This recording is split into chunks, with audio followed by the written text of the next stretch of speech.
Welcome back to NewsMakers. Politics is front and centre this week. On the panel, National's Kate Wilkinson, the Food Safety Minister, in case you didn't know, and Labour's Ruth Dyson.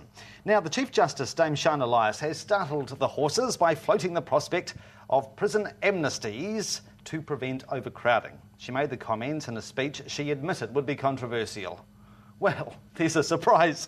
What is she up to? Why is she rattling the cage, Minister? Well, it's certainly controversial. I mean, traditionally, we have what's called the separation of powers.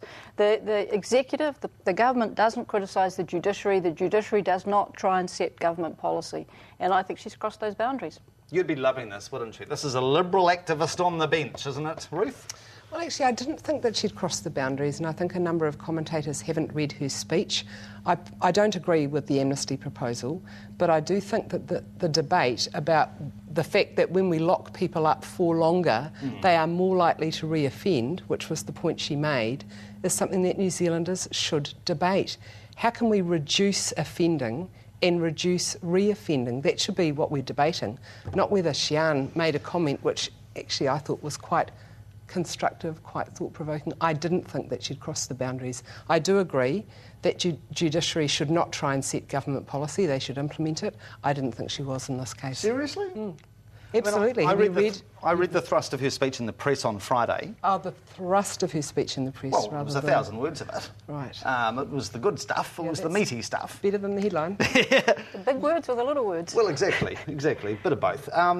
So you don't think it was challenging government policy? I didn't think it was. I think she was talking about the fact that we know now that we're going to have a hugely increased number of people in our prisons if we continue along the same line, and that the reoffending rate is higher for people who have been in prison than the offending rate for people who haven't.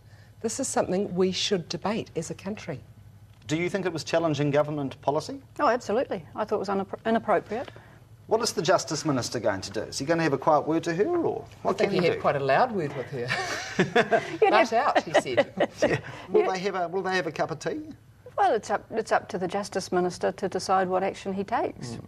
I'm not going to try and preempt or prejudge what the Justice Minister should do, but to me and to us it was inappropriate that she is trying to set, or seems to be trying to set, government policy when that's not her role. She can stay there until she's 70, right? That's the retirement age for judges, I understand, yes. Can a Justice Minister sack a Chief Justice? It's not. It's trying to keep the politics out of the judiciary so that there isn't any suggestion of political interference. So the judges are appointed, and that's one of the reasons why she should stay out of policy and administer the law that has been given to her, rather than try and set policy. Yes, she was a Labour appointment, wasn't she, Ruth?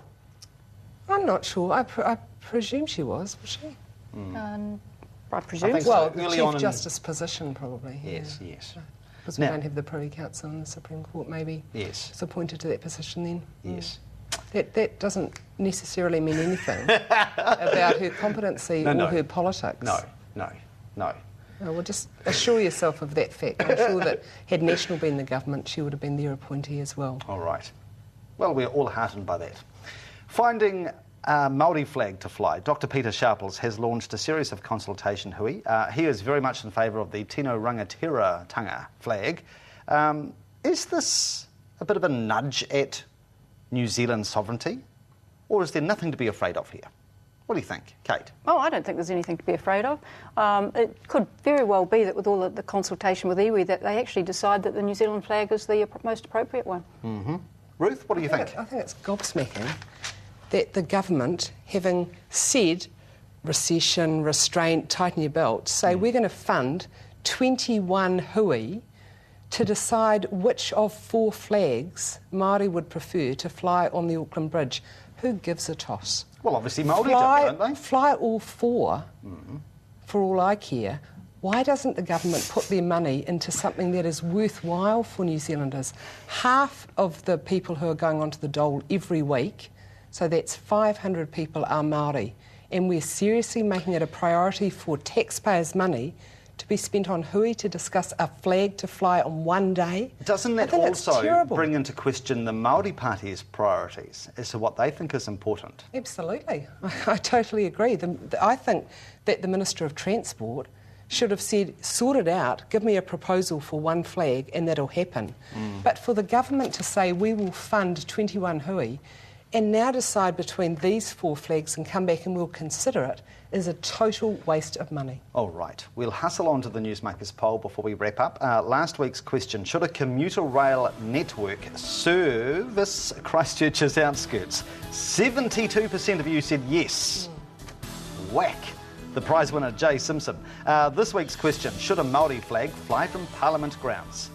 Or maybe all 4, as Ruthie said. Yes or no? Email newsmakers@ctv.co.nz, vote on the web, mikeyardley.com, or use postman Pat, PO Box 1100 Christchurch. Do so and you'll be in to win this bumper pack of coffee, tea and chocolate from Scarborough Fair Foods. Good luck.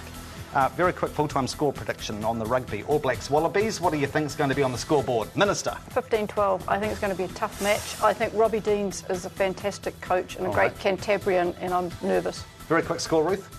Was it 15-12 to us or them? To us. OK, I'm actually on your side, except for the Robbie Deans, but he deserted us. And he's probably... He was overlooked. He's probably folate deprived as well, isn't he? Not if he's living in Australia, not for long. Oh, that's true. He's got the flair. Yes. Thank you very much for joining us. Have a good weekend, won't you? Thank you. Thanks for your company. Have a good week. Good night.